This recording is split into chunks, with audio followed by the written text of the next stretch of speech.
Hey, this is Joe Gilder from HomeStudioCorner.com. I want to talk to you really quickly today about a very simple tip, but a very powerful tip when it comes to recording electric guitar. I love playing electric guitar. I started off as an acoustic guy. I'm in love with electric. And as electric players go, we like to play it loud, right? We like our amp to be nice and loud. We feel awesome when it's cranked up. The problem is, a lot of times that loudness can hurt you during recording. Now, I'm not talking about the tone of the amp. Most amps, a lot of tube amps at least, tend to sound great with them cranked versus turned down. I'm not talking about turning down your amp. What I am talking about is not allowing that loudness to affect how you record and to affect that process. Here's what I mean. Imagine you're sitting here, you've got headphones on, you've got your amp just on the other side of the room cranked, and you're just playing through this song, and it sounds huge and awesome. You feel the amp in the room. You know the sound of the amp in the room is bleeding into your headphones in addition to the sound of the microphone that you're listening to from your mix. Then what? For a lot of people, the next step is to, great, let's lay down another track. This sounds great, bro.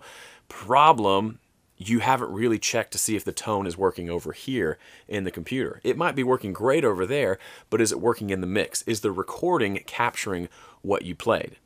I've heard from so many guitar players who will play this rockin' awesome sound and they have such a good feeling about it when they record it. But then weeks later when they go back to mix and start listening to the actual tracks themselves, everything feels lifeless and much smaller and much less awesome than they thought it was. One way to prevent this and to catch it before it happens is to stop while you're recording and listen to what you've recorded. I know it sounds simple, but it's hard to do when you're in the excitement of getting things laid down. So what I like to do is I'll record a part or two, maybe two parts, have them doubled, sounding big and huge. Then I'll stop and listen to it in the mix as if I'm about to mix it. And if it's working, great. If it's not, I stop and I redo it from there. I work on tone, I work on mic placement, I change guitars, I do whatever needs to be done to make sure that the tone I'm getting is what I want it to sound like in the mix. If it's not there or if it's not super close, then I do it again because there's no amount of mixing I can do to change that guitar tone once it's recorded. Contrary to what a lot of people believe, you can't just record it and then fix it later. It has to be really close, especially with electric guitar. Okay? That's one reason why I like to use my Avid 11 rack. You can see it over there in orange in my rack. I use that quite a bit for recording electric guitar. It gives me different tones, but it also lets me record while listening through my studio monitors exclusively.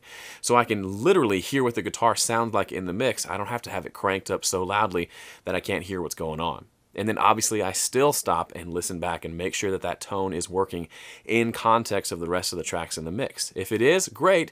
If not, do it again. I know it can be frustrating, but it's way less frustrating than finding out 2 weeks later that you recorded a bunch of parts that are unusable. Okay? So if you want to learn more about both recording and mixing electric guitars, you may not know this, but I have a tutorial video series that I created a while back called Recording Electric Guitar.